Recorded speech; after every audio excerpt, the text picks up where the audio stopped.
वरुणः शन्नो भवत्वयमा शन्न इन्द्रो बृहस्पतिः शन्नो नरुरुक्रमः नमो ब्रह्मणे नमस्ते वायो त्वमेव प्रत्यक्षं ब्रह्मासि त्वमेव प्रत्यक्षं ब्रह्म वदिष्यामि ऋतं वदिष्यामि सत्यं वदिष्यामि तन्मामवतु तद्वक्तारमवतु अवतु माम्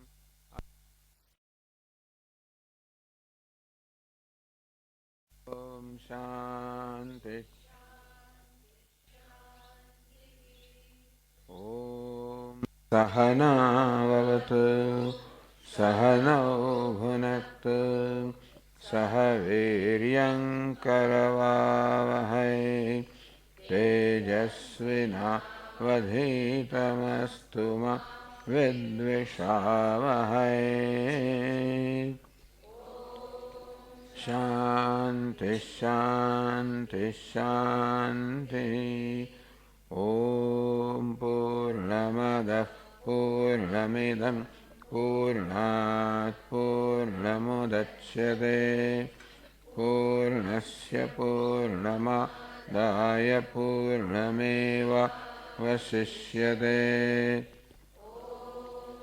शान्ति शान्ति शान्तिः श्रुतिस्मृतिपुराणानाम् आलयं करुणालयं नमामि भगवत्पादं शङ्करं लोकशङ्करं शङ्करं शङ्कराचार्यं बादरायणं सूत्रभाष्यकृतौ वन्दे भगवन्तौ पुनः पुनः ईश्वरो गुरुरात्मेति मूर्तिभेदविभागिने व्योमवद्व्याप्तदेहाय दक्षिणामूर्तये नमः।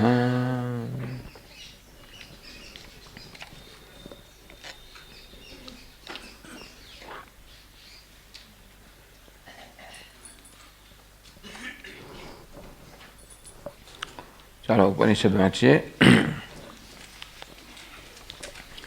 સવા એષ પુરુષો નરસમયઃ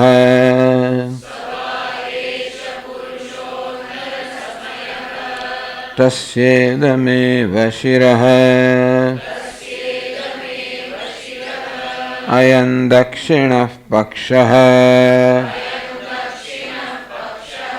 અયમુત્તરઃ પક્ષઃ पक्षः अयं दक्षिणः पक्षः पक्षः अयमुत्तरः पक्षः पक्षः अयमात्मा इदं पुच्छं प्रतिष्ठा तदप्येष श्लोको भवति।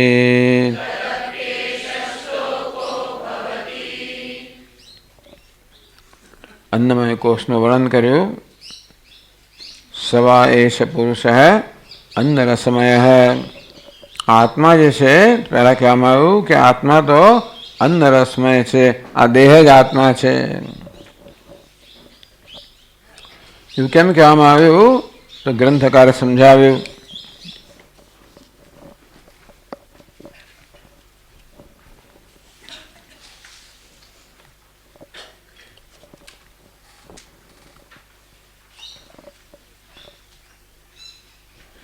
તત્રાદૌ પિતૃમૂત્રાદિ નૃત્યૈ દેહાત્મતોચ્યતે. આદૌ પ્રારંભમાં પુત્ર મિત્રાદિ નૃત્યૈ પુત્ર, ભાર્યા, મિત્ર, ધન, સંપત્તિ વગેરે જે આપણાથી અત્યંત અલગ વસ્તુઓ છે, એમાં ઘણીવાર આપણે એટલી આસક્તિ હોય છે એ જાણે હું જ હોઉં એવું આપણે અનુભવતા હોઈએ છીએ. સાકલ્યમ પુત્ર ભાર્યાદેહે વૈકલ્યમ છે આત્મની ઈક્ષતે. અત્યંત પ્રિય વ્યક્તિ જે હોય એને સુખ થાય તો આપણને સુખ થતું હોય છે, એને દુઃખ થાય તો આપણને દુઃખ થતું હોય છે. એ પ્રત્યે કહેવામાં આવ્યું કે એમાં આત્મબુદ્ધિ, કોઈને આત્મા કહેતું નથી. હું પુત્રને હું નથી કહેતો, પણ વર્તું છે એ રીતે.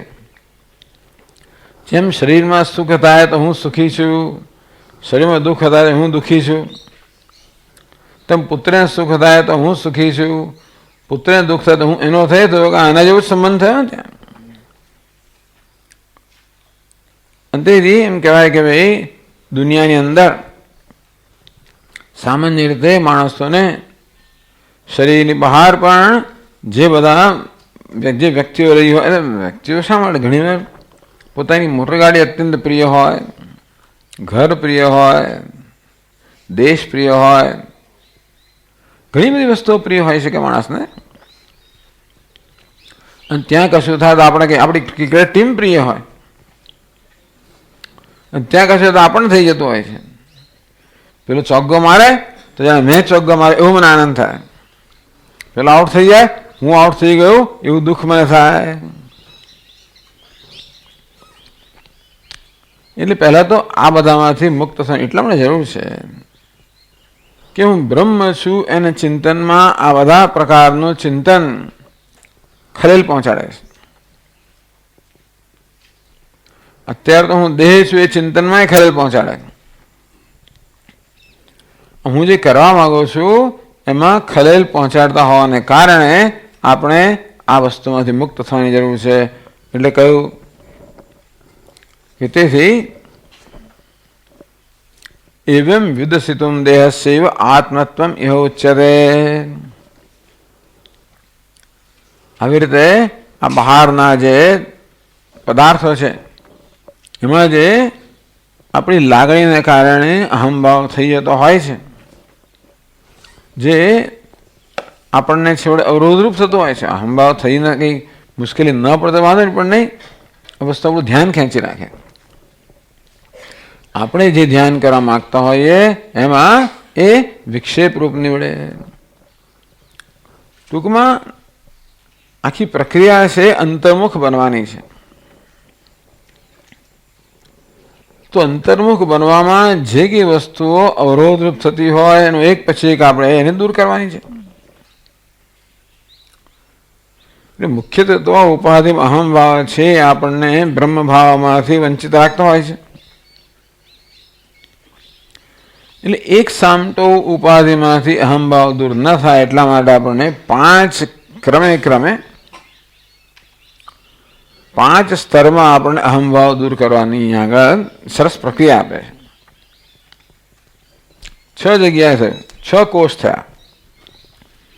દેહથી મને 5 કોષ તો ખરા, પણ 12નો કોષ પણ થયો પાછો, ષટકોષ.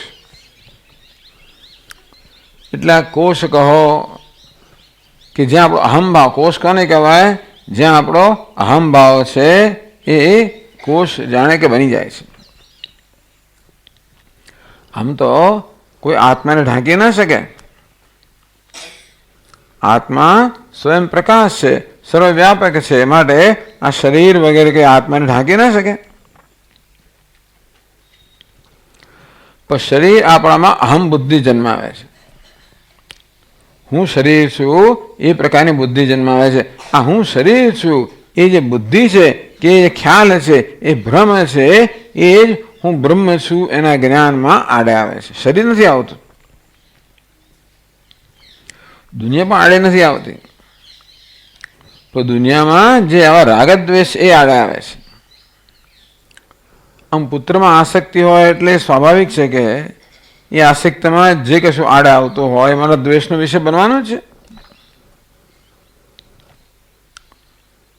અને તેથી ધીમે ધીમે કેવી રીતે આપણે આમાંથી મુક્ત થઈએ.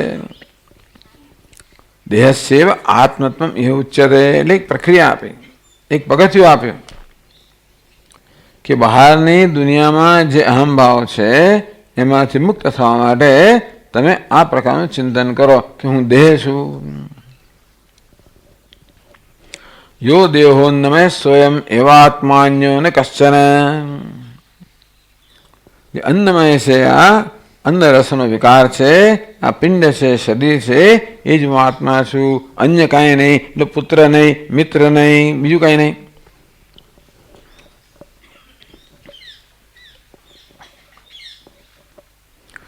આ પ્રકારે કરવા છતાંય પણ આ વિચારથી એમ છતાંય પણ જો કે જે પૂર્વ વાસનયા પુત્રે સ્વાત્મતા ભાતિ ચેત પુનઃ, આ પ્રકારે બુદ્ધિ દ્વારા સમજવા છતાં પણ જો પેલા લાગણીને કારણે વારંવાર આપણું મન આ પુત્ર મિત્ર વગેરેમાં જતું રહેતું હોય, એટલે કઈ રીતે પેલાને કશું થાય એની અસર માર પર પડતી હોય એનો અર્થ એટલે જ અસર કરવાનો. બાકી ભલે ને બિચારે જ્યાં હોય ત્યાં ભલે રહ્યા, પણ આપણે જ્યાં હોય ત્યાં રાખતા નથી, આપણે અંદર લઈ આવીએ છીએ. પેલા અહમભાવને કારણે, રાગદ્વેષને કારણે એ બધાને આપણે અંદર લઈ આવીએ છીએ, અથવા એમ કહેવાય કે એ આપણા મનને બહાર લઈ જાય છે. કે જે તદ્વાસના અપનુત્યર્થમ દેહાત્મત્વમ ઉપાસ્યતા, તો પેલી વાસના ખૂબ લાંબી ટેવને કારણે વારંવાર મન પેલામાં જતું રહેતું હોય, તમે મુક્ત થવા માટે એક નવી વાસના જન્માવો. હું દેહ છું, હું દેહ છું, હું દેહ છું. આ વાસનાને પ્રબળ બનાવો. તો વાસના કેવી રીતે જન્મે? એક જ વસ્તુને વારંવાર કરવાથી ધીમે ધીમે ટેવ પડી જાય. મનની અંદર પણ એક જ વસ્તુનું વારંવાર દોહરાવાથી એ મનની ટેવ પડી જાય. વાસના એટલે મનની ટેવ. ટેવ પડ્યા પછી વર્તવા માટે એ ટેવ જ જવાબદાર છે, એની પાછળ કોઈ આપણું થિંકિંગ કે આપણું કોઈ ચિંતન હોતું નથી. તેમ પુત્રને જોયો ને તરત મારામાં કશું થઈ આવે, એના વાસના. જે પૂર્વ પરના વિચાર વગેરે જ આપોઆપ જે થાય વર્તન, એનું કારણ છે વાસના. તો પછી આ દેહને જોઈને તરત થઈ આવે હું દેહ છું. એવી જ આપણે નવી વાસના જન્માવીએ તો પુત્ર વગેરે છે એમાં અહમભાવની વાસના છે, એમાંથી આપણે મુક્ત થઈ શકીએ. એટલે માત્ર વિચાર કરવાથી જો મન આ બધા પુત્ર મિત્ર વગેરેના અહમભાવથી મુક્ત ન થતું હોય તો પછી તમે ઉપાસના કરો, ધ્યાન કરો કે હું દેહ છું. દેહ કેવો છે? એટલે આપણે ધ્યાન કરવાની અનુકૂળતા માટે આ દેહની એક પક્ષીના રૂપમાં કલ્પના કરવામાં આવી. તસ્ય ઇદમેવ શિરઃ અયમ દક્ષિણ પક્ષ અયમ ઉત્તર પક્ષ અયમ આત્મા ઇદમ પુચ્છમ પ્રતિષ્ઠા. તો ઉપનિષદમાં જમણું એવું કહેવાનું દક્ષિણ કહેવામાં આવે. દક્ષિણ પક્ષ, દક્ષિણ બાજુની પાંખ. એટલે શું દક્ષિણ બાજુ? એટલે શું કહ્યું? એટલે કહ્યું શંકરાચાર્ય મહારાજે કે આપણે પૂર્વ તરફ મુખ રાખીને ઊભા હોઈએ કે બેઠા હોઈએ તો દક્ષિણ દિશા જમણી બાજુ આવે. એટલે દક્ષિણ શબ્દથી જમણું એવો અહીંયા અભિપ્રેત છે, અને ઉત્તર દિશા ડાબી બાજુ આવે, ઉત્તર શબ્દથી ડાબું એવું અભિપ્રેત છે. તસ્ય ઇદમેવ શિર, આ શિર છે એ જ પેલા પક્ષીનું શિર છે. અયમ દક્ષિણ પક્ષ, આ જમણો હાથ છે એ જ પક્ષીની જમણી પાંખ છે. એમ ઉત્તર પક્ષ, મારો ડાબો હાથ છે એ જ પક્ષીની ડાબી પાંખ છે. અયમ આત્મા, મારો મધ્ય ભાગ છે એ જ પક્ષીનો મધ્ય ભાગ છે. ઇદમ પુચ્છમ પ્રતિષ્ઠા, આ નાભી નીચેના જે ભાગ છે એ પૂંછડા સમાન છે, એ જ પક્ષીનું પૂંછડું છે. એટલે સ્થૂળ શરીરના સ્તરે તો પક્ષીના બધા અવયવો છે એ અવયવ બરોબર લાગુ પડે છે. इति श्रुत्युक्त आरोपित पक्षित्व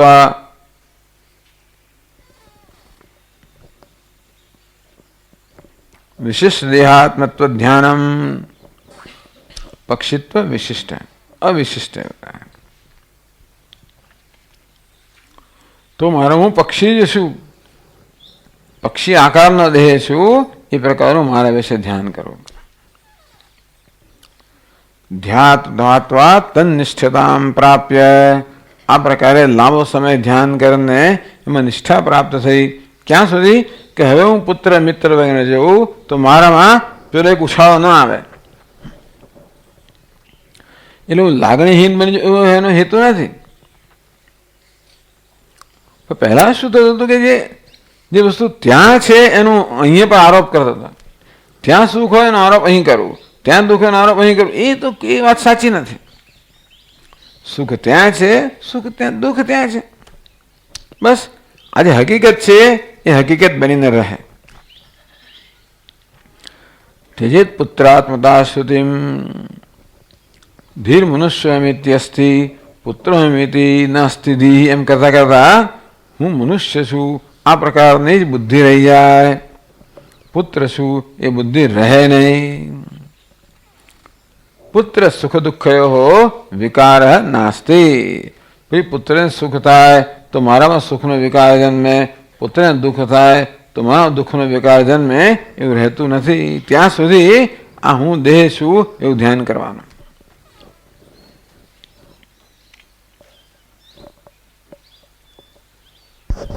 હવે આગળ કહે છે 50મો શ્લોક। એના માટે વળી પાછું ઉપનિષદ આપણે આગળ વધીએ।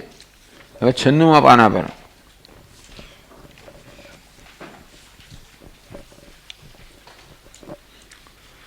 આગળ કહ્યું તદપ્યેષ શ્લોકો ભવતિ। અન્નમય આત્મા છે એના વિષયમાં જ આ શ્લોક છે। ઉપનિષદની આ શૈલી છે કે પોતે કંઈક કહે એના સમર્થનમાં એક શ્લોક કહે। શ્લોક એટલે વેદનો મંત્ર।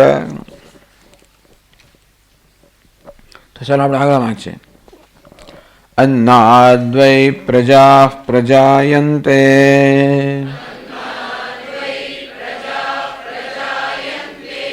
याः काश्च पृथिवी गुश्रिताः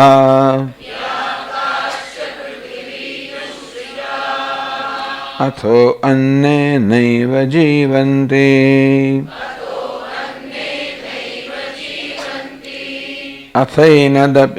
अथैनदपि यन्त्यन्ततः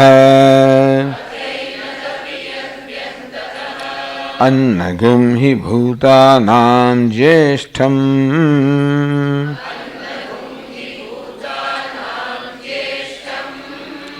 तस्मात् सर्वौषधमुच्यते।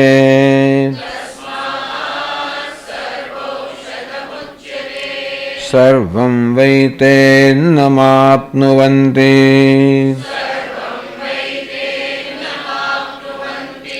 येनं ब्रह्मोपासते। अन्नगुं हि भूतानां ज्येष्ठम्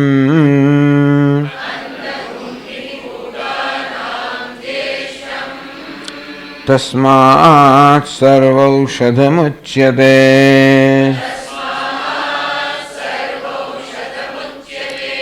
अन्नाद् भूतानि जायन्ते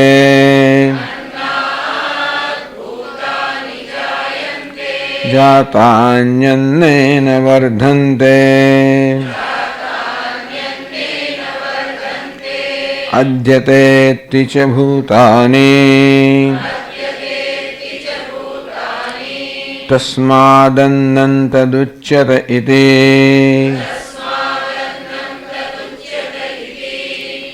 इति આવ્યો એટલે મંત્ર સમાપ્ત થયો। આટલો લાંબો મંત્ર ગયો તો આ દેહ આત્મા છે એના સમર્થનમાં આ મંત્ર કહેવામાં આવ્યો। એનો અર્થ થાય અન્નાદ્વૈ, જો આમાં આપેલો જ છે, જો કે આપણા ભાષાંતર છે જ। अन्नाद्वै प्रजा प्रजायन्ते, અન્નથી જ સ્થાવર જંગમરૂપ પ્રજા ઉત્પન્ન થાય છે. બરોબર છે ને? અન્નનો આહાર લઈએ, એ રસમાં પરિણામે, એમાંથી જ દેહ બનેલો છે. બધી જ પ્રજા, બધા જ પ્રાણીઓ અન્નમાંથી જન્મેલા છે. કોણ? યાહ કાશ્ચ પૃથ્વી ગુશ્રિતા. જે કોઈ પ્રજા કે પ્રાણીઓ પૃથ્વી પર છે એ બધા જ અન્નમાંથી જ જન્મેલા છે. અન્ને નૈવ જીવંતી. બધા પ્રાણીઓ જીવિત છે એ પણ અન્ન વડે. અથ એનદપી યંતિ અંતતઃ. અંત આવે ત્યારે આ પ્રાણીઓ પાછા અન્નમાં જ મળી જાય છે. એટલે અન્નમય કહેવામાં આવ્યો. અન્નમય કોને કહેવાય?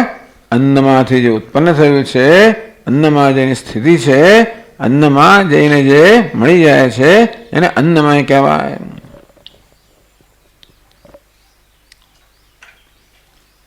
હવે અન્નની આગળ પ્રશંસા કરે છે.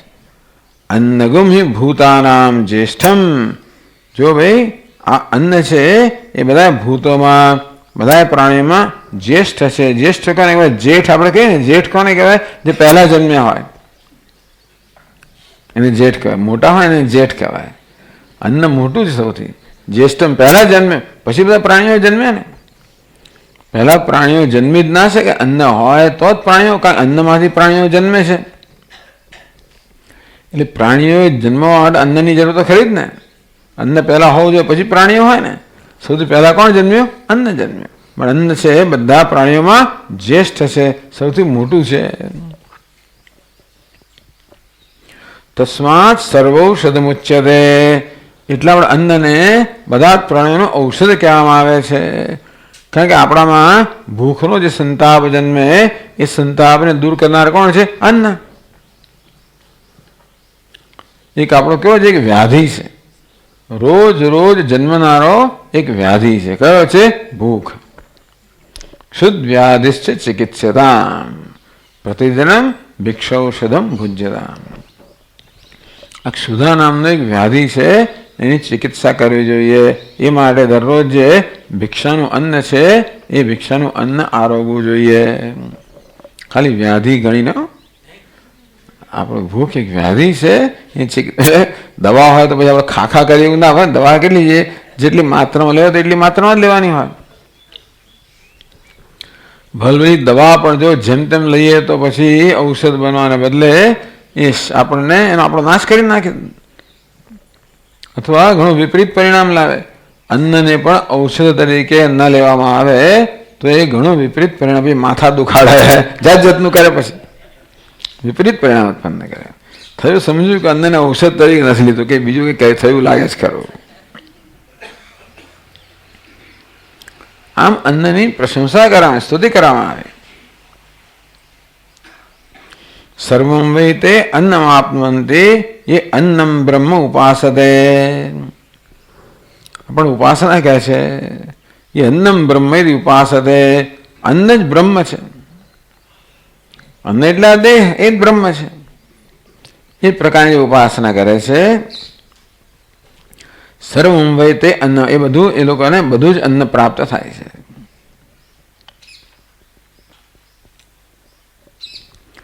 પછી એની જ વસ્તુ ફરી કહેવામાં આવી. અન્નમ, અન્ન જ ભૂતામાં જે બધી પ્રાણીઓ જ્યેષ્ઠ છે, માટે સર્વનો ઔષધ કહેવામાં આવે છે. અન્નમાંથી ભૂતો જાય, જન્મે છે, વૃદ્ધિ પામે છે, વળી પાછા એમાં મળી જાય છે. અન્નની એક સરસ વ્યાખ્યા કરવામાં આવે. અદ્યતે તિચ ભૂતાની તસ્માદન્નં તદુચ્યતે ઇતિ. ઉપનિષદ વ્યાખ્યા. અન્ન કોને કહેવાય? અન્ન શબ્દ છે એ અદ ધાતુમાંથી સંપન્ન થયેલો છે. અદ એટલે ખાવું. અદ્યતે ઇતિ અન્નમ, જે ખાવામાં આવે છે એને અન્ન કહેવાય. પણ અતિ છે જે ખાય છે એને પણ અન્ન કહેવાય. અન્ન છે ને આપણે અન્ન ખાઈએ છીએ, જો એટલે અન્ન પણ આપણને ખાતું હોય છે. ધીમે ધીમે ધીમે શરીરને ક્ષીણ કરતું હોય. જો અન્નની માત્રા બરોબર ના હોય તો આપણે અન્ન ખાઈએ સાથે અન્ન પણ આપણને ખાતું હોય. પછી લાડુ જોઈએ, ખીર જોઈએ, આવું જોઈએ એટલે પછી આપણી જોઈએ એવી મર્યાદા ના રહે. આપણે એમ કે આપણે લાડુ ખાઈએ છીએ, હજુ મર્યાદાની બહાર ગયો તો લાડુ આપણને ખાઈ રહ્યો છે. અદ્યતે અતિ છે ભૂતાની તસ્માત અન્નમ તદુચ્યતે. એને અન્ન કેમ કહેવામાં આવે છે? કારણ કે એને ખાવામાં આવે છે અને ખાય છે ખરું. તો હવે આટલી વાત ગ્રંથકાર આપણને સમજાવે છે.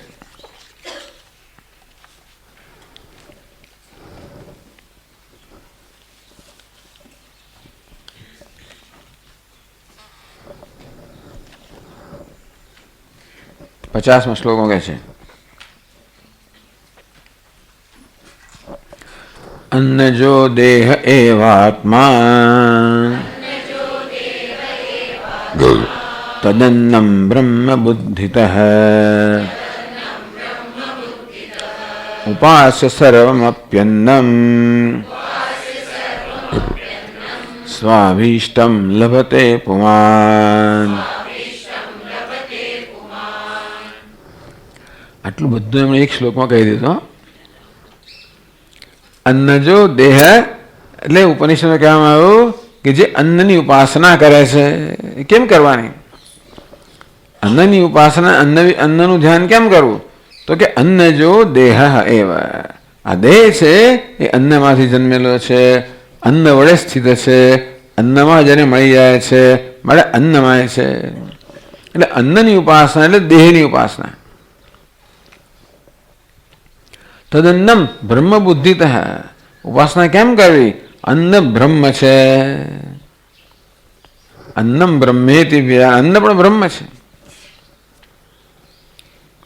અન્ન બ્રહ્મ છે એ પ્રકારે, એટલે કે દેહ બ્રહ્મ છે એ રીતે. બુદ્ધિતઃ, આ પ્રકારની બુદ્ધિ, આ પ્રકારની ભાવના જાળવી રાખવી. ઉપાસના કોને કહેવાય? જે વસ્તુ નથી એનું આપણે અંદર આરોપ કરીએ છીએ. આપણી સામે તો ભગવાનની પ્રતિમા હોય, છતાં એ ભગવાન છે એ પ્રકારની ભાવના આપણે કરીએ છીએ. ઉપાસના શું હોય? ભાવના હોય. તે બધી ભાવના કરીએ કે આ બ્રહ્મ છે, અન્ન જ બ્રહ્મ છે, આ દેહ છે અન્ન જ છે, અને અન્ન બ્રહ્મ છે. બ્રહ્મ કોને કહેવાય? આગળ કહેશે જેનામાંથી બધા પ્રાણીઓનો જન્મ થયો, જેમાં બધા પ્રાણીઓની સ્થિતિ છે, જેમાં જઈને બધા પ્રાણીઓ લીન થઈ જાય એને બ્રહ્મ કહેવાય. તો અન્નમાંથી બધા પ્રાણીઓનો જન્મ છે, અન્નમાં બધા પ્રાણીઓની સ્થિતિ છે, અન્નમાં જઈને બધા પ્રાણીઓ વળી પાછા વિલીન થઈ જાય છે, પણ અન્ન બ્રહ્મ છે ને. એટલે બ્રહ્મના લક્ષણો જે છે એ અન્નને લાગુ પડે છે, માટે અન્ન બ્રહ્મ છે એ પ્રકારે ઉપાસના કરવી. અન્નને કઈ કક્ષામાં લઈ ગયા લોકો? અન્ન માટે કેટલો મહાન આદર છે ને. એટલે ઋષિકેશમાં આપણી બાજુમાં એક પાઠીજી છે, એનો આશ્રમ છે. પહેલાં હવે પાઠીજીની તબિયત સારી, પહેલાં પાઠીજી આપણે ભંડારતા આવે અને એમના પછી ગરીબદાસના એમનો જે ગ્રંથ છે એમાંથી ગાય અન્નની જ વ્યાખ્યા કરે. અન્ન બ્રહ્મ છે, અન્ન જ બધું છે, એ બધું ગાઈ જાય.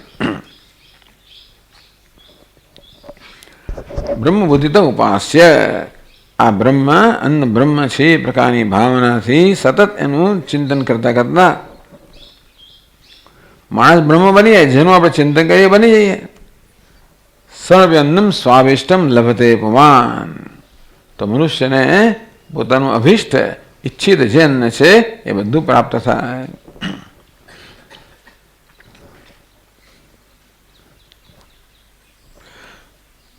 યસ્માદ अन्नाद देहो जात है तत् अन्न विशेषकम ब्रह्म प्रकारकम ध्यानम संपाद्य. કારણ કે આ દેહ તો અન્નમાંથી જન્મેલો છે અને માટે અન્ન મહત્વની વસ્તુ છે, જ્યેષ્ઠ છે, પણ અન્ન બ્રહ્મ છે એ પ્રકારનું ધ્યાન કરો. દેહ કરતા અન્ન બ્રહ્મ છે, કારણ કે દેહ અન્નમાંથી જન્મેલો છે. હિતમ ઇષ્ટમ સર્વન્નમ પ્રાપ્નોતિ. આપણે જે ઈચ્છીએ અન્ન પ્રાપ્ત થાય, અને જે અનુકૂળ અન્ન આપણે ઈચ્છીએ બધું પણ અનુકૂળ ના હોય તો ના સારું કહેવાય. એટલે આ પ્રકારની ઉપાસના કરનાર અન્નને ખુશ કરે છે. ભગવાનની ઉપાસના કરે ભગવાન ખુશ થાય ને. જેનું ધ્યાન કરીએ આપણે શ્રદ્ધાપૂર્વક ભક્તિપૂર્વક એ ખુશ થાય. અન્ન જ ભગવાન છે એ પ્રકારે અન્નનું ધ્યાન કરવામાં આવે તો અન્ન ખુશ થાય. તો અન્નના રૂપમાં રહેલો ભગવાન છે ખુશ થાય અને તો બધું જ અન્ન આપણને આપે, જે ઈચ્છતા હોય બધું અન્ન આપે. અને ભગવાન જાણે છે કે કદાચ ઈચ્છામાં માણસ વિવેક ન જાળવે એટલે આપણું ઈચ્છિત આપે પણ જે હિતકર આપે, જે આપણને હિત કરનારું હોય. આ પ્રકારે અન્નની ઉપાસના પૂરી છે. આપણે આગળ વધીએ. હવે પ્રાણમય કોષ. તો હવે આગળ વાંચીએ આપણે.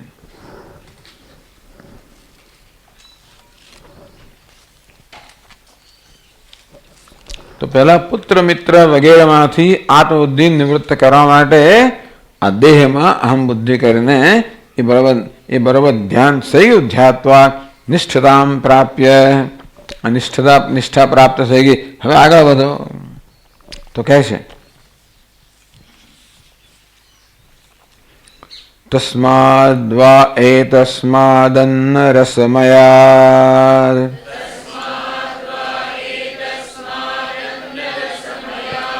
અન્યોંતર આત્મા પ્રાણમયઃ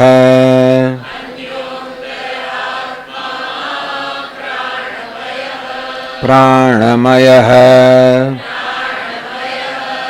પ્રાણમયઃ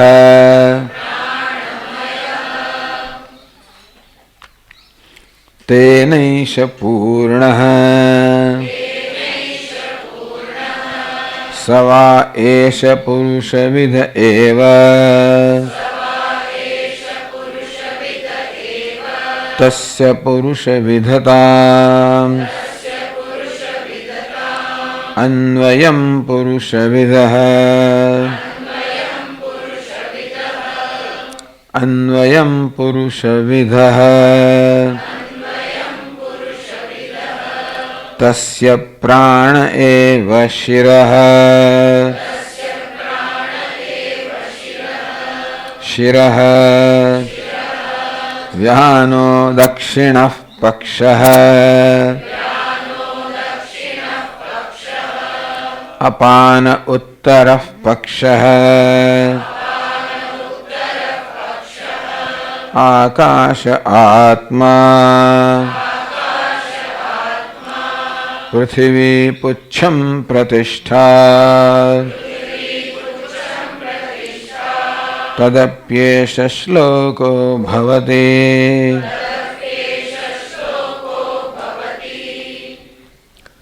હવે ઉપનિષદ આપણને એક પગથિયું આગળ લઈ જાય છે. આમ દેહમાં આત્મબુદ્ધિ બરોબર દ્રઢ થઈ ગઈ, તે અટકવાનું નથી. હવે આપણે આગળ વધવાનું છે. તે કહે છે તસ્માદ વા એ તસ્માદ અન્ન રસમયાદ. આ અન્નના રસનો બનો દેહ છે એ તો આત્મા ખરો, પણ અન્યોંતર આત્મા પ્રાણમય. આ દેહ કરતા અન્ય, દેહ કરતા અંદર, દેહ કરતા સૂક્ષ્મ એક બીજો આત્મા છે. કયો છે? પ્રાણમય. પ્રાણનો બનેલો આત્મા છે.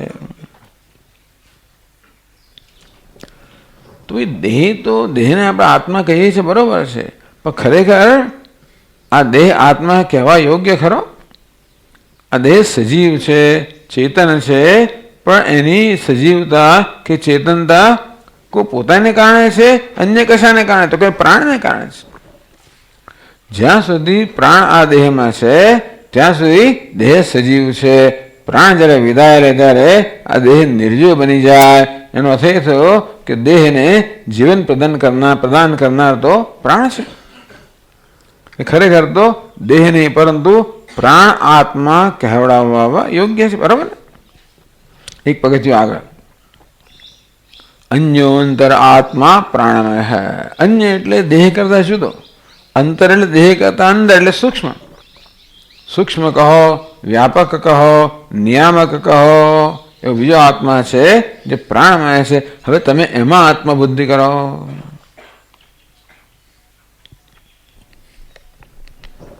પછી એનું ધ્યાન પણ કહે છે આપણને. ચાલો પહેલા આપણે આટલા આગળ વધીએ. અહીંયા શું કહે છે ગ્રંથકાર જોઈએ.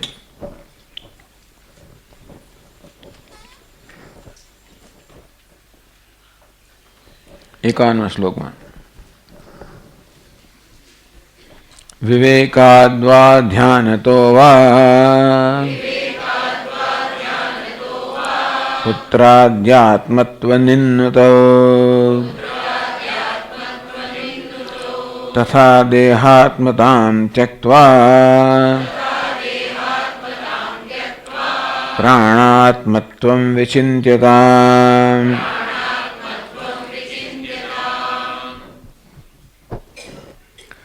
વિવેકાદ ધ્યાનતો વા પુત્રાદિ આત્મત્વ નિન્નતો. પુત્રાદિ આત્મત્વ નિન્નતો.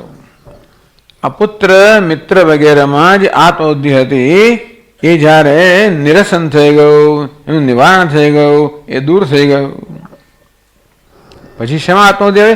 દેહમાં આત્મબુદ્ધિ આવે. દેહાત્મતા કે દેહાત્મતામ ત્યક્ત્વા. હવે પહેલા શું કર્યું?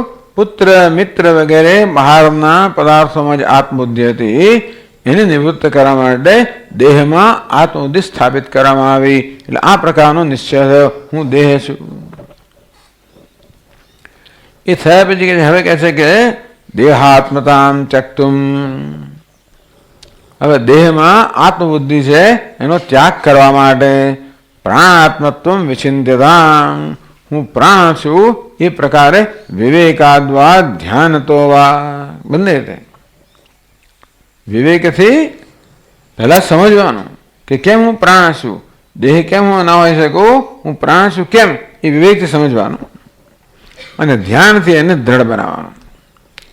વિવેકથી બુદ્ધિથી સમજવાનું અને ધ્યાનથી દ્રઢ કરવાનું. આપણા આ એક બધા જગ્યા પ્રશ્ન હોય, સ્વામી સમજ તો ગયે, સબ કુછ સમજી તો ગયા, પણ કંઈ થતું નથી. જે સમજ્યા છે એને દોહરાવ્યા જ કરવાનું વારંવાર વારંવાર. એટલે ધીમે ધીમે એના સંસ્કાર પડે.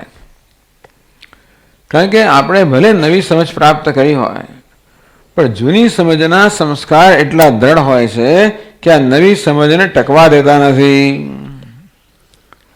પ્રસંગ આવે ને ત્યારે આ નવી સમજ છે એને આગળ આવવા દેતા નથી. જૂની સમજ છે એને દબાવીને આગળ આવી જાય છે, ગમે તેટલું સમજાવે તો. એટલે એકની એક સમજ છે એને વારંવાર દોહરાવી, વારંવાર દોહરાવી, મનમાં એને દર્શન વારંવાર કરવા. હું પ્રાણાત્મા છું, પ્રાણ છું, પ્રાણ છું, પ્રાણ છું. પહેલા સમજવાનું કે હું પ્રાણ કેમ છું, નહીં તો પછી ધ્યાન ન થાય. વિવેકાદ ધ્યાનતો આ. પહેલા વિવેકથી પછી ધ્યાનથી પ્રાણાત્માત્મ વિચિંત્યતામ. હું પ્રાણ છું એવું ચિંતન કરવું જોઈએ. તો ભાઈ હું પ્રાણ છું, દેહ નથી, એ કઈ રીતે? પહેલા વિચાર કરવાનો. વિવેકાદ એ વિવેક. એ વાત 52મા શ્લોકમાં કહે છે.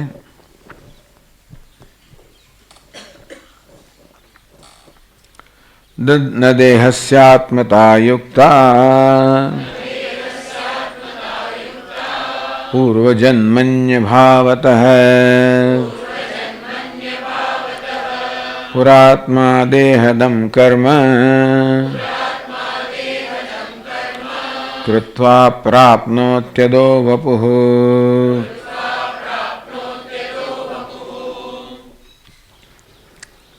હવે થોડું વધારે દાપણ આપણે પ્રાપ્ત કરીએ.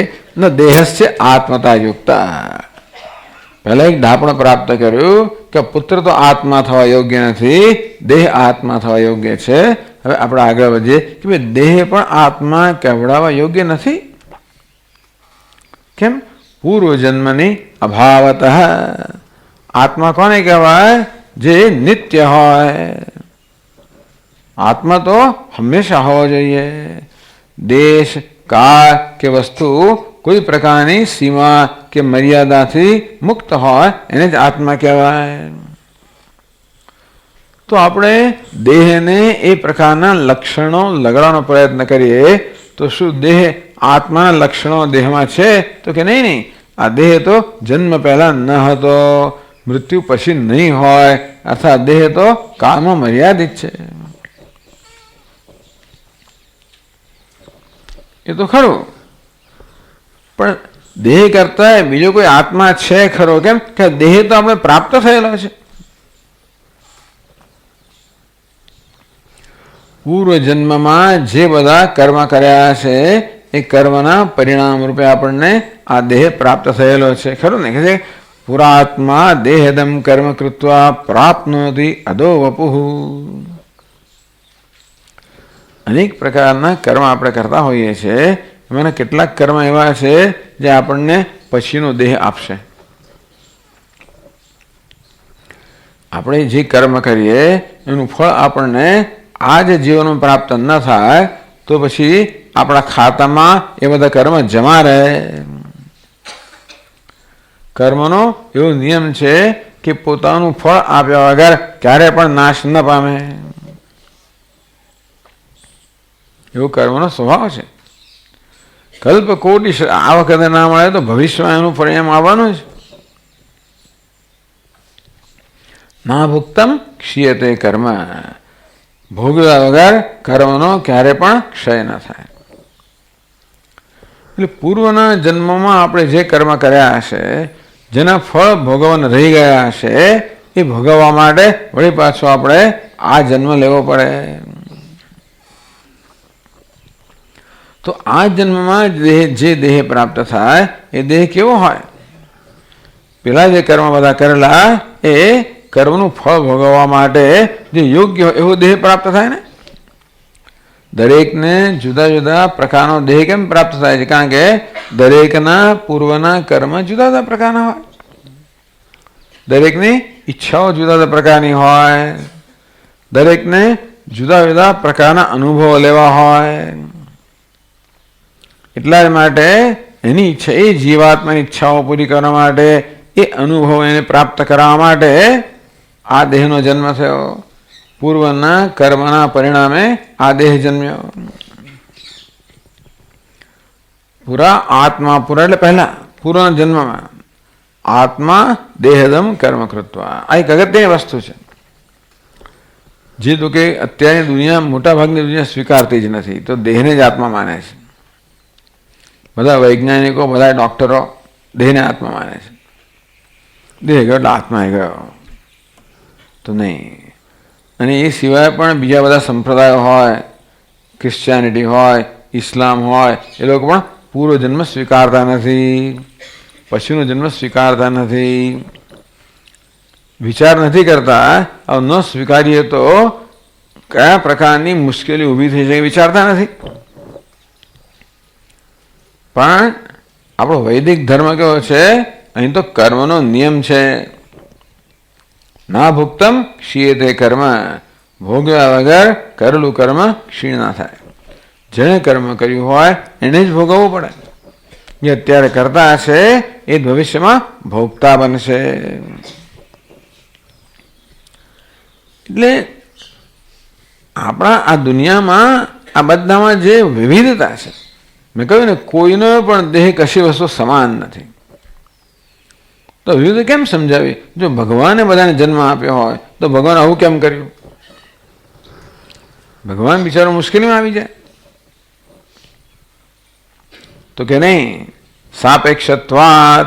ભગવાન દેહ આપે છે તો ખરું, પણ શેને ધ્યાનમાં રાખીને આપે? આપણા કર્મને ધ્યાનમાં રાખીને દેહ આપે. એટલે પૂર્વનો કર્મ સ્વીકારવા જ પડે, તો જ આ વિવિધતા સમજાવી શકાય. અને તો જગતમાં ન્યાય હોય. ટકેશ્વર ભાજી ટકેશ્વર ખાજે, એવું તો કોઈ દિવસ ન્યાય હોય જ નહીં. ભાજીનો ભાવ ભાજી પ્રમાણે, ખાજાનો ભાવ ખાજા પ્રમાણે હોય. જે તો ન્યાય જ ના રહે. અને તેથી ન્યાય શું છે કે જેણે કર્મ કર્યું હોય એણે એનું ફળ ભોગવવું પડે. સત્કર્મ કર્યું હોય તો એનું પરિણામ સુખ મળે. દુષ્કર્મ કર્યું હોય પરિણામ દુઃખ મળે. એ કર્મ કરનારે જ ભોગવવું પડે. તો જ પછી ન્યાય કહેવાય, નહીં તો અન્યાય કહેવાય. એટલે પૂર્વજન્મ અને પૂર્વકર્મ સ્વીકારવા જ પડે કે વર્તમાન છે એ ભૂતકાળની ઉપજ છે અને ભવિષ્ય છે એ વર્તમાનની ઉપજ છે.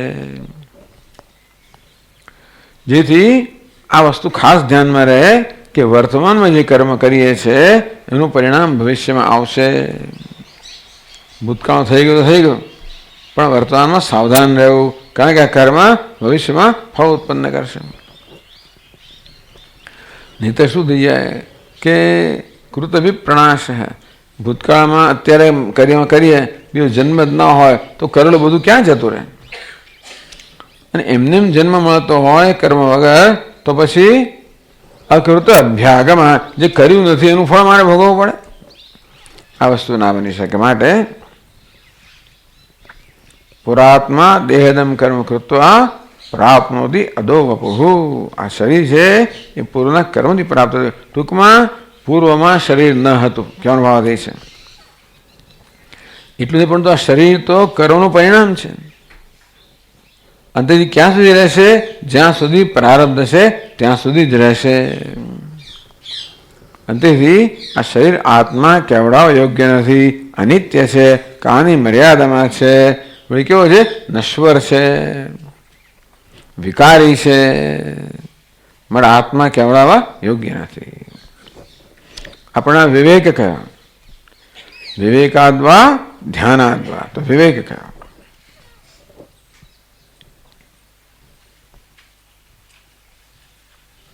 તો પ્રાણ કેવો છે? જો પ્રાણનું વર્ણન કરે છે ઉપનિષદમાં,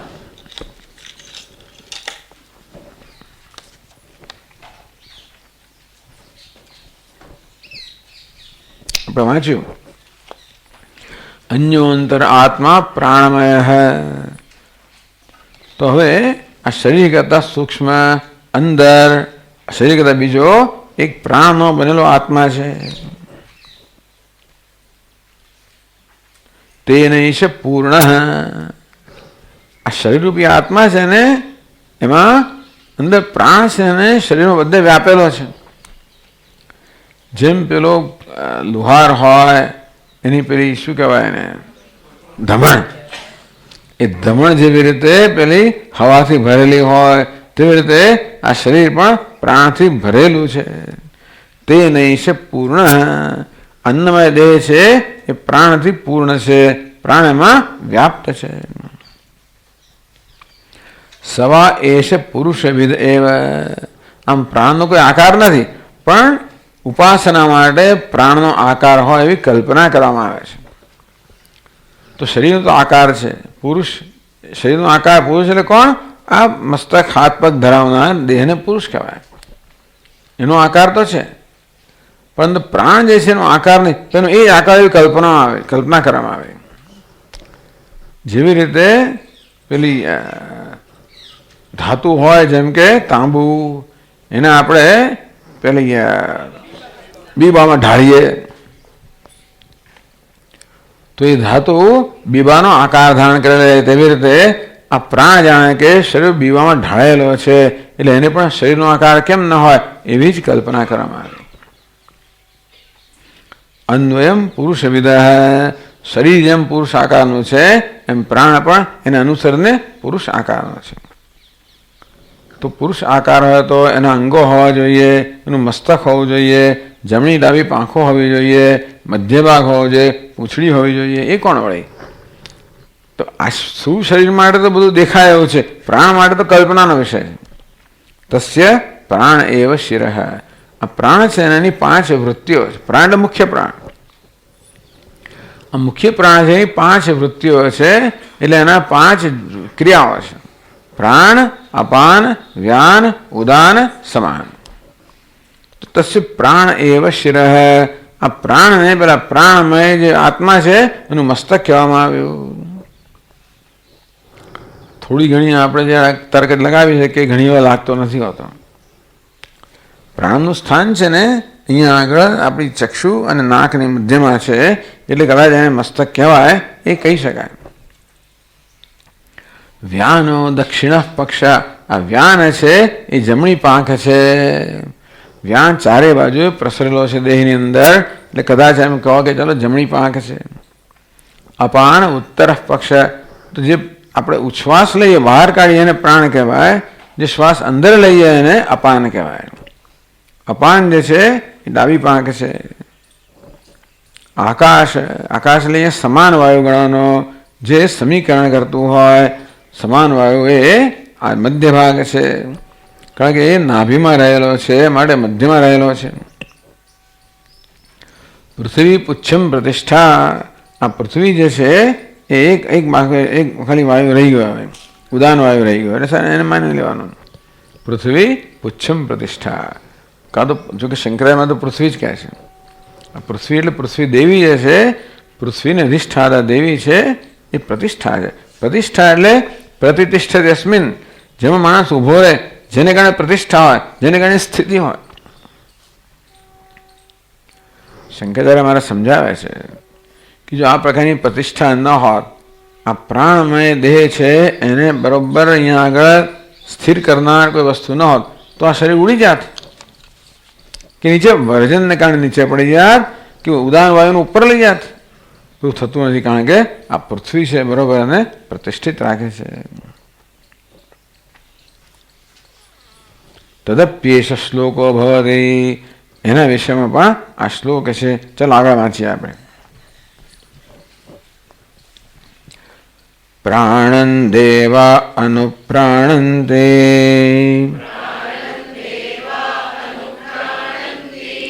મનુષ્યાઃ પશવશ્ચ યે પ્રાણો હિ ભૂતાનામાયુઃ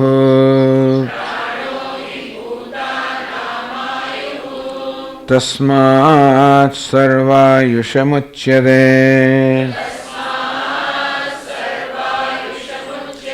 સર્વમેવ ત આયુર્યન્તે યે પ્રાણં બ્રહ્મોપાસતે પ્રાણો હિ ભૂતાનામાયુઃ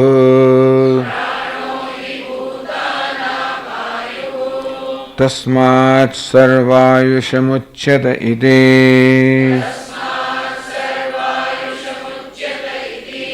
તસ્યૈષ એવ શારીર આત્મા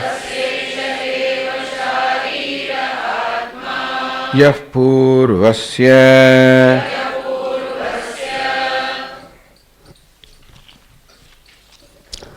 પ્રાણન દેવા અનુપ્રાણંતિ મનુષ્યાઃ પશવશ્ચે. જો કોઈ દેવતાઓ છે, મનુષ્ય છે, પશુઓ છે, એ બધા પ્રાણને અનુસરીને જ બધી ચેષ્ટાઓ કરતા હોય. ટૂંકમાં આપણા વ્યક્તિત્વની અંદર પ્રાણનું શું કાર્ય છે? શક્તિ પ્રદાન કરનારું. પ્રાણ કેવું છે? ક્રિયાશક્તિમય છે. એટલે સક્રિયતા પ્રદાન કરવો એ પ્રાણનું કાર્ય છે. એટલે ઉપનિષદ કહે છે કે જે કે દેવતાઓ હોય, એટલે ઇન્દ્રિયો પણ કહી શકાય, જે મનુષ્ય હોય, પશુઓ હોય, આ બધાને સક્રિયતા કે પ્રદાન કરનાર પ્રાણ છે. પ્રાણને અનુસરીને બધા ચેષ્ટા કરતા હોય છે. પ્રાણો હિ ભૂતાનામ આયુઃ, આ પ્રાણ છે એ બધા પ્રાણીઓનું આયુષ્ય છે, સ્વાભાવિક છે.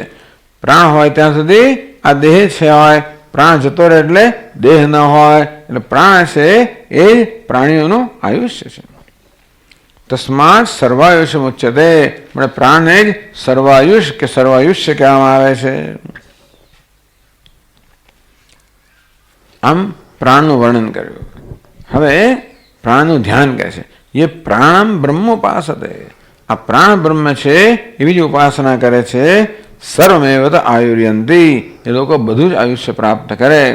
એટલે કે એમના પ્રારબ્ધમાં જે આયુષ્ય છે એ પહેલાં એમનું અપમૃત્યુ ના થાય, બધું જ એટલે 100 વર્ષનું આયુષ્ય પ્રાપ્ત કરે.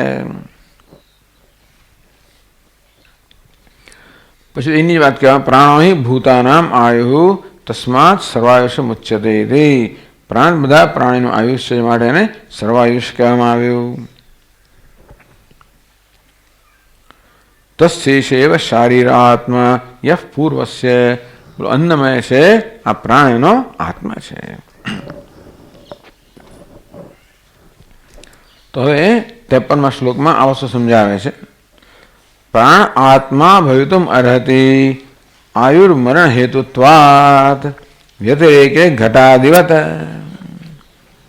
બીજું આ પ્રાણ જ આત્મા બનવાની યોગ્યતા ધરાવે છે. પ્રાણ આત્મા ભવિતું મનહતિ, પ્રાણ જ આત્મા હોવાની યોગ્યતા ધરાવે છે. કેમ? આયુર્મરણ હેતુત્વાત, જ્યાં સુધી પ્રાણ છે ત્યાં સુધી જીવન છે, પ્રાણ નથી તો મરણ છે. એટલે જીવન મરણનું કારણ હોવાને કારણે પ્રાણ જ આત્મા હોવાની યોગ્યતા ધરાવે છે. વ્યતિરેકે ઘટાદિવત, આ ઘડો છે એનાથી કે આપણે જીવતા નથી ને મરતા નથી, તો જેને જીવતા હોય ને મરતા એ જ આત્મા કહેવાય. આ ઘડો વગેરેથી આપણે જીવતા નથી અને મરતા નથી, ઘડો આત્મા નથી. પ્રાણ જેને જીવીએ છીએ મરીએ છીએ એ આત્મા છે.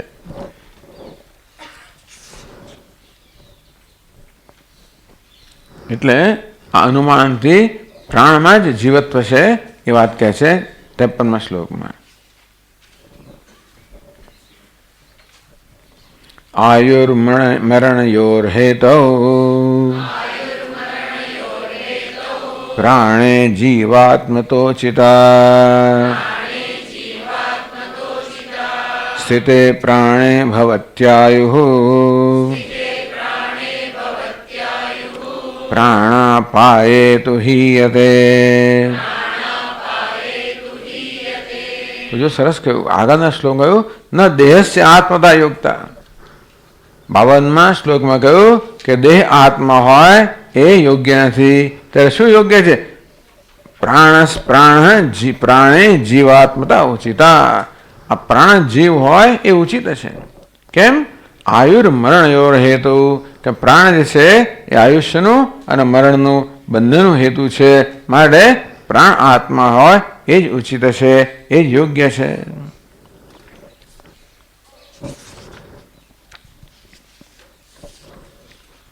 તો બીજા એ શા પછી કહો? સ્થિતે પ્રાણે ભવતી આયુઃ.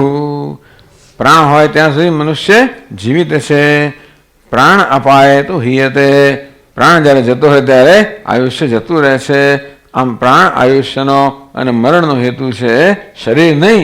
માટે પ્રાણ જ આત્મા હોવા યોગ્ય છે. આ શું કહ્યું આપણને?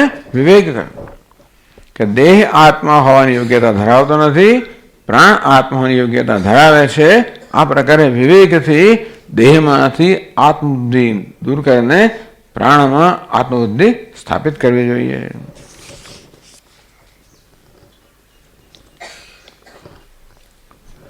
આયુર્મરણે પ્રાણ કારણ કે તદ અન્વય વ્યતિરેક અનુવિધાયિત્વાત. પ્રાણ છે તો આયુષ્ય છે, પ્રાણ નથી તો આયુષ્ય નથી. પ્રાણ છે આયુષ્ય છે એને અન્વય કહેવાય. પ્રાણ નથી આયુષ્ય નથી એને વ્યતિરેક કહેવાય. જો અન્વય વ્યતિરેકા અનુવિધાય સતત કારણ કહે. અન્વય વ્યતિરેક આપણે કારણ કહે નક્કી કરીએ. પ્રાણ છે તો આયુષ્ય છે, પ્રાણ નથી તો આયુષ્ય નથી. પણ આયુષ્યનું કારણ પ્રાણ છે. કારણ હોય તો કાર્ય હોય.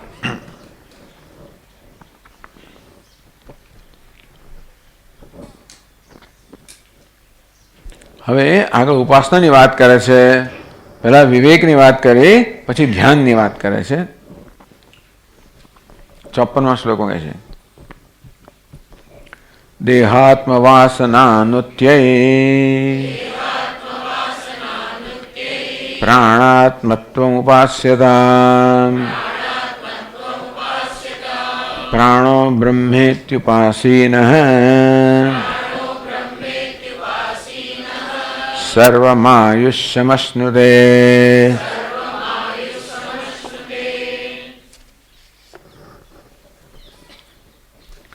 દેહાત્મ વાસના નૃત્ય. નૃત્ય એટલે ધકેલી દેવા માટે. દેહમાં આ દેહ આત્મા છે એ પ્રકારની વાસના જે દ્રઢ થઈ ગઈ છે એ વાસનાને ધકેલી મૂકવા માટે, દૂર કરવા માટે. ધકેલીને દૂર થવાની નથી. એટલે આપણે દૂર કરવી પડશે. એની જાતે દૂર નથી થવાની. અમુક વસ્તુઓ જાતે નહીં થાય, આપણે કરવી પડે. પ્રાણાત્મત્વ ઉપાસ્યતા. આવું સમજ્યા પછી કે દેહ આત્મા થવાની યોગ્યતા ધરાવતો નથી. કારણ કે દેહ તો પહેલા જન્મ પહેલા ન હતો, મૃત્યુ પછી નહીં હોય, અને દેહ તો કર્મથી પ્રાપ્ત થાય છે. પણ દેહ તો અનિત્ય છે.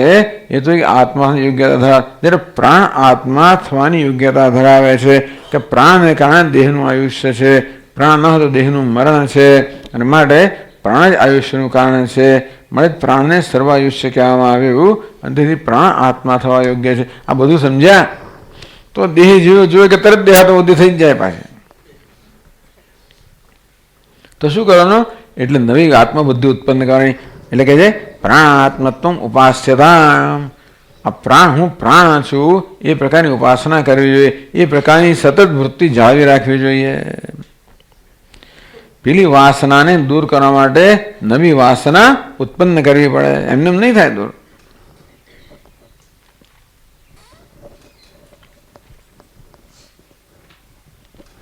દેહાતો બુદ્ધિ જનક સંસ્કાર નિવૃત્તે પ્રાણ આત્મા એ ધ્યેય પૂર્વાર્ધ. ટૂંકમાં કે દેહમાં દેહ આત્મા છે બુદ્ધિનો નિરાશ કરવા માટે પ્રાણ આત્મા છે એ પ્રકારની ભાવના જાળવવી જોઈએ. સર્વમેવ આયુર્યંતી યે પ્રાણમ બ્રહ્મોપાસતે. આ પ્રાણ બ્રહ્મ છે એવી ઉપાસના કરે છે એને બધું આયુષ્ય પ્રાપ્ત થાય છે. એ વાત બીજી પંક્તિમાં કહી, પ્રાણો બ્રહ્મેત્યુપાસીન સર્વમાયુષ સમશ્નુતે. આ પ્રાણ બ્રહ્મ છે ઉપાસના. મુખ્ય ફળ તો દેહાતો બુદ્ધિ દૂર કરવાનું છે, પછી બીજું ફળ મળે. અન્ન બ્રહ્મ છે એનું મુખ્ય ફળ છે કે પુત્ર મિત્રાદિમાંથી આત્મબુદ્ધિ દૂર કરવી. પછી ઘણું અન્ન મળી રહે ને બધી માથાકૂટી એ અવાંતર ફળ. મુખ્ય ફળ અને અવાંતર ફળ. મુખ્ય ફળ શું છે? આપણી બુદ્ધિને અંતર્મુખ બનાવી. આપણે તો ગુહાની અંદર પ્રવેશ કરવા માંગીએ છીએ ને, એટલે ગુહામાં અંદર પ્રવેશ કરવા માટે બુદ્ધિને અંતર્મુખ બનાવી એ ઉપાસનાનું મુખ્ય ફળ છે. ઉપાસના કરો અવાંતર ફળ પણ મળે. આમ અન્નની ઉપાસના કરો, દેહની ઉપાસના કરો એટલે તમને બધું અન્ન મળી રહે. તમે પ્રાણની ઉપાસના કરો તો બધું આયુષ્ય મળી રહે. બધું આયુષ્ય એટલે શંકરાચાર્ય મહારાજ કહે કે ભાઈ તમારું જે આયુષ્ય નક્કી થયું હોય એની પહેલાં તમારું મૃત્યુ ના થાય, અપમૃત્યુ ના થાય, અથવા તો બધું આયુષ્ય એટલે 100 વર્ષનું આયુષ્ય પ્રાપ્ત થાય.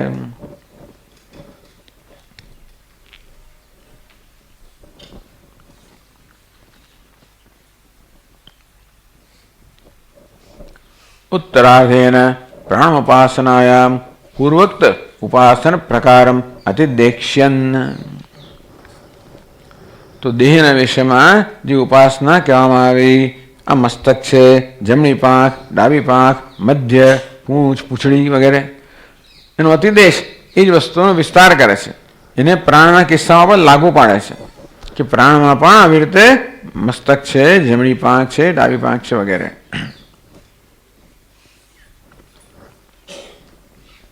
તો 55 શ્લોકમાં કહે છે પ્રાણોપાનસ્સમાનશ્ચ ઉદાનવ્યાનૌ ચ વૃત્તયઃ એતાસુ પૂર્વત્પક્ષ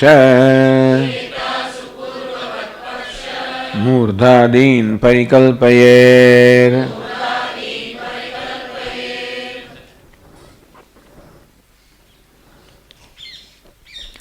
પ્રાણ અપાન સમાન ઉદાન વ્યાન વૃત્ત. પ્રાણ અપાન વ્યાન ઉદાન સમાન શું? તો કે વૃત્તિ છે. વૃત્તિ એટલે પ્રાણના કાર્યો છે. પ્રાણ એક છે અને મુખ્ય પ્રાણ કહેવામાં આવે. આ એક મુખ્ય પ્રાણ છે જેને અંગ્રેજીમાં વાઇટલ એર કહેવામાં આવે. જે આપણી વાઇટાલિટી, આપણી સક્રિયતા, આપણી ચેતનતા, ચેષ્ટા, આ બધું જાળવી રાખે એ પ્રાણ છે. આ પ્રાણ છે એ મુખ્યત્વે 5 ક્રિયાઓ આપણા શરીરમાં કરે છે. એટલા માટે આ પ્રાણને પંચવૃત્તિકા, 5 વૃત્તિઓ કે 5 ક્રિયાઓ ધરાવનારો કહેવામાં આવ્યો. પ્રાણ, આમ તો જે શ્વાસ બહાર આવતો હોય એને પ્રાણ કહ્યો. અપાન, જે અંદર જતો હોય એને અપાન કહેવામાં આવ્યો. સમાન, જે આપણા અંદરનું સમાન પચાવતો હોય એને સમાન કહેવામાં આવ્યો. વ્યાન, જે સમગ્ર દેહની અંદર વ્યાપ્ત હોય એને વ્યાન કહેવામાં આવ્યો. ઉદાન, જે ઉર્ધ્વ ગતિ માટે જવાબદાર હોય એને ઉદાન કહેવામાં આવ્યો. એ સમજાવશે, પોતે જ સમજાવશે. આ 5 વૃત્તિઓ છે, એટલે 5 ક્રિયાઓ છે. એતાસુ પૂર્વોત્પક્ષ મૂર્ધાદિન પરિકલ્પયેત. આ પાંચની અંદર પાંચ જોઈએ આપણને. મસ્તક જોઈએ, બે હાથ જોઈએ, મધ્ય જોઈએ અને પૂંછ જોઈએ. પાંચ વસ્તુ જોઈએ. આ પ્રાણની પાંચ વૃત્તિઓ છે. મારે વૃત્તિઓમાં ઉપનિષદ કહ્યું એ પ્રકારની કલ્પના કરવી જોઈએ. તસ્ય પ્રાણ એવ શિરઃ. પ્રાણ મસ્તક છે. વ્યાનો દક્ષિણ પક્ષ. આ વ્યાન છે એ જમણી પાંખ છે. અપાન ઉત્તર પક્ષ. અપાન ડાબી પાંખ છે. આકાશ આત્મા આ સમાન છે એ મધ્ય ભાગ છે. પૃથ્વી પુચ્છમ પ્રતિષ્ઠા. આ પૃથ્વી છે એ પૂંછ છે. પૃથ્વીનો ઉદાન એવો અર્થ કર્યો જે રહી ગયો વાયુ એ અથવા પૃથ્વી. એટલે એ તાસુ પૂર્વત પહેલાની જેમ એટલે દેહની અંદર જેવી રીતે આપણે પક્ષીની કલ્પના કરી અને તેવી રીતે આ પ્રાણ અને આત્મામાં પણ પ્રાણની જુદી જુદી વૃત્તિઓ દ્વારા આપણે પક્ષીની કલ્પના કરીએ. એટલે ભિન્ન ભિન્ન વૃત્તિઓ પક્ષીના ભિન્ન ભિન્ન અંગો છે એવી કલ્પના કરીએ. હિતાસુ પૂર્વોત્પક્ષ મૂર્ધાદિન. પક્ષ એટલે પાંખો, મૂર્ધ એટલે મસ્તક. આ બધી કલ્પના કરવી જોઈએ, જે કલ્પના ઉપનિષદમાં આપવામાં આવેલી છે. ચાલો પછી આપણે આગળના ક્લાસમાં જોઈશું. ઓમ પૂર્ણમદ પૂર્ણમિદમ પૂર્ણાત પૂર્ણમુદચ્યતે પૂર્ણસ્ય પૂર્ણમાદાય પૂર્ણમેવાવશિષ્યતે. ઓમ શાંતિ શાંતિ શાંતિ. શંકરં શંકરાચાર્યં કેશવં બાદરાયણં સૂત્રભાષ્યકૃતૌ વંદે ભગવन्तौ પુનઃ પુનઃ. ઈશ્વરો ગુરુરાત્મેતિ મૂર્તિભેદવિભાગિને વ્યાપ્તદેહાય દક્ષિણામૂર્તયે નમઃ. ઓમ શાંતિ શાંતિ શાંતિ.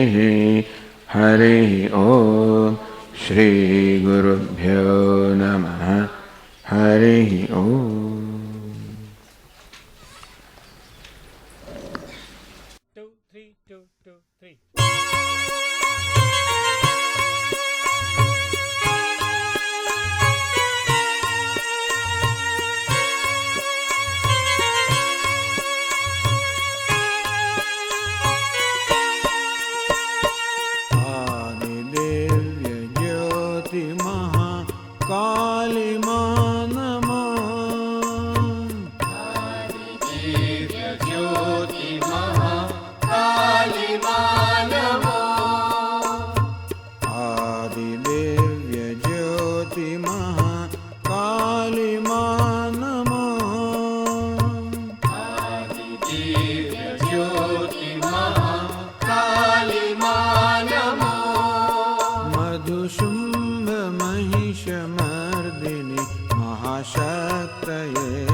ब्रह्मा विष्णु शिव स्वरूप त्वं न अन्यथा. ब्रह्मा विष्णु शिव स्वरूप त्वं न अन्यथा. ब्रह्मा विष्णु शिव